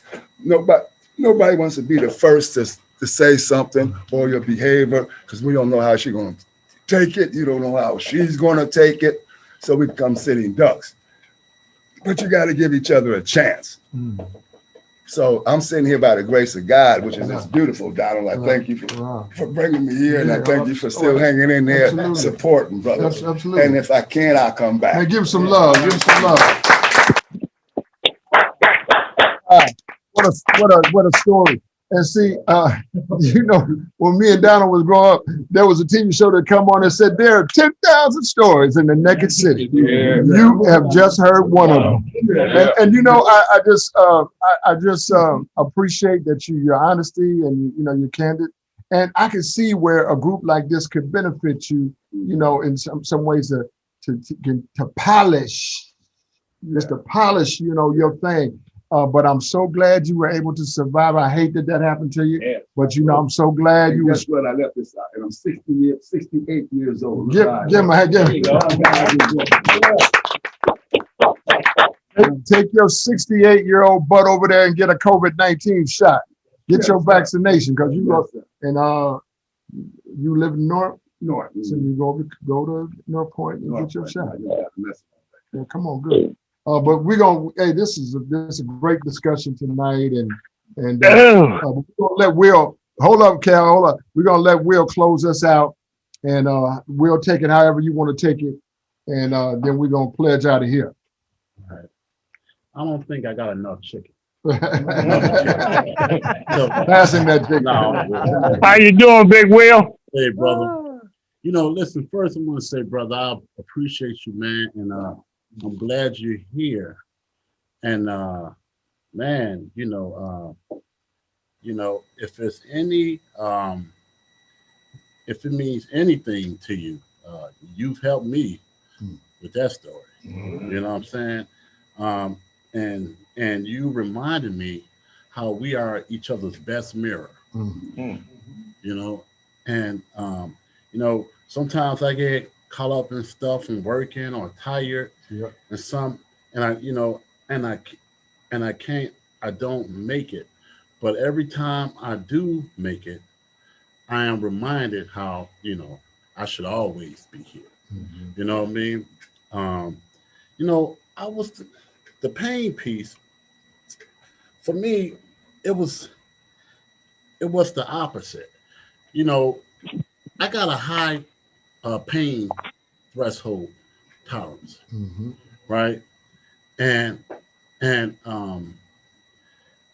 I realized for me, it hasn't always been a good thing, right?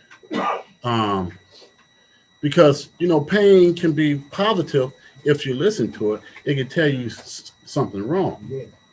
But because I had a high pain threshold, sometimes I would be in denial about my pain. You know what I'm saying? And so now I'm actually lingering in my pain because I'm not even acknowledging that I'm hurting. Sure. You know what I'm saying? And then, I realize how this mentality has impacted other areas of my life, like my health. Not really going to get myself checked out, even if something is bothering me. Because I'm just ignoring the pain. Because I've done it for so long. You know what I'm saying? Yeah. And it's just, I'm sitting here, man, and I'm just listening. And I realized it wasn't until 2000 and I say 2000 and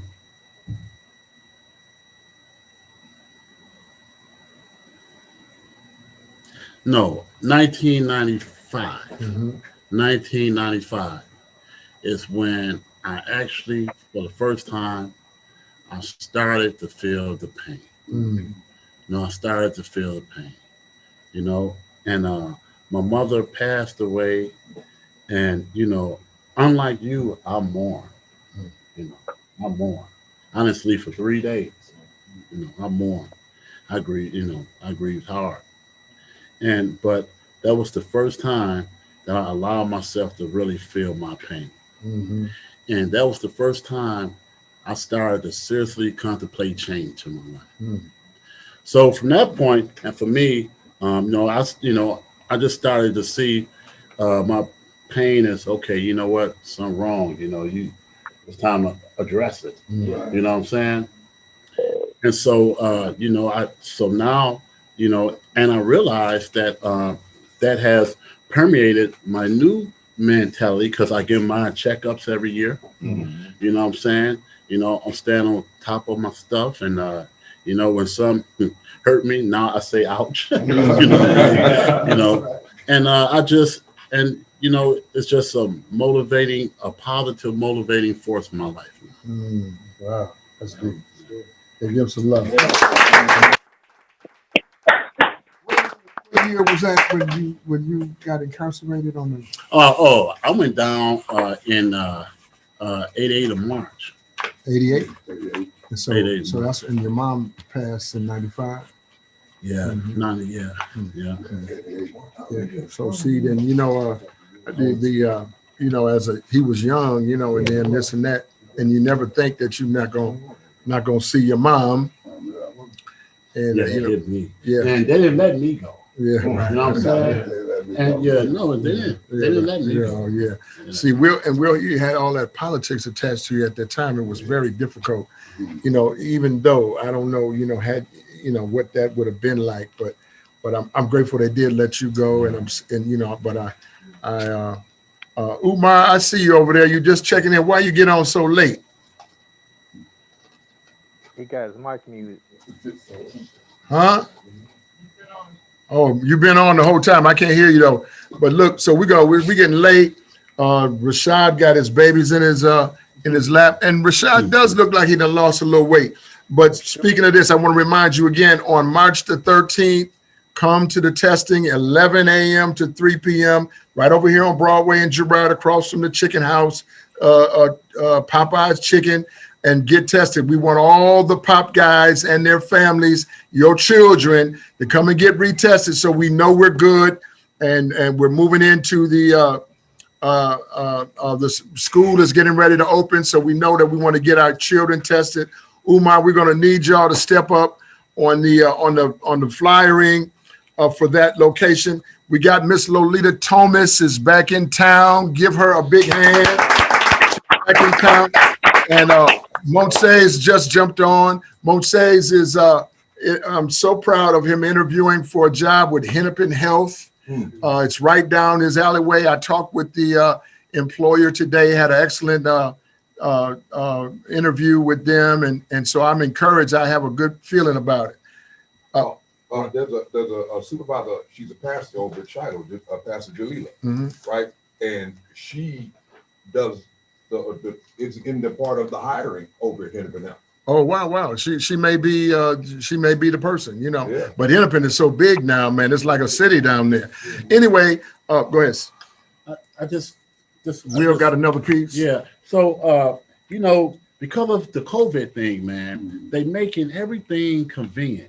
And now this is the time. So I sent out for a birth certificate because I can't find my, I got copies, but some places don't like that. You got to reproduce the real deal, right? And man, I just went online. I didn't even have to supply other credentials. I just had to know like my mother's maiden name, and where what was her maiden name, Will? hospital you was born at. Too.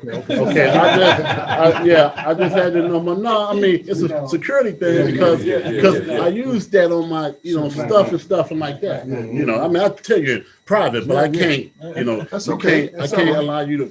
It's okay. Okay, but yeah, so for birth certificates, social security cards. I mean, man, they just making everything so easy online. Permits, right? They taking the test online. You shouldn't fail it because you should have the book. Right. I mean, I'm just saying. We got two people that took the test online and failed it. You know. Hey, God bless them. But so in other words, for those people who need your credentials, now is a good time to get them. Now, Miss Lolita has been traveling, and I just want to give her a few quick minutes to tell us how she doing with her travels and what's going on. Go ahead, Lolita. Grace and peace to all you mighty men of valor. And the traveling experience was wonderful. The Lord allowed me to travel in such a time that it was 20 below zero around this camp right here. And it was 84 around my camp. It's a blessing to be home. It's a blessing to be home. And I'll see y'all next week. And don't y'all eat up all the fried chicken. Now wait a minute now. Rashad is going to have us change our eating habits. Right. So maybe it's not fried chicken. It might be something another delicacy. Well, we got to be weaned off slowly, but we'll go for it. We're willing. We're willing. All habits, Pops. All habits. We're willing. But now, listen to what we're gonna do. We just want to pledge out of here, and so if y'all don't mind. Hey, Pops, can I say one thing real quick? Yeah, go ahead. Well, don't do that. Just wait. If this is not related to anything else, if you have not already, go see Judas and the Black Messiah. Judas and the Black Messiah. It's on TV. It's a very good movie, and I think Coming to America is coming out here quick in March. I haven't seen what's it called? Queen and Slim. Yeah. Is that good? Ooh, that's sweet. Yeah, it is. That's good. I will. Balance my family values. Balance my family values. With my goals. I will. Exercise wisdom. What I choose to eat. What I choose to eat. Read. And do. I will. All relationships. All relationships. With the church girl. With the church Win. No deal. That's for you, Cal, right there. I will. In every circumstance. Maintain a positive attitude. I will. Enjoy my life. With sense of humor. While taking advantage of opportunity, learning from my misfortunes. I will. Circumstances, rather than have them act upon me. I will. On a daily basis. Be proactive with my goals. I will. Always protect my wisdom. Always protect my wisdom, my health, and my happiness. I will. Principle centered. Maintain a positive circle of influence. I will. Daily learn. I will. POP Leadership Institute. And be productive in my community. And my private life. Help somebody and help clean up this room. All right.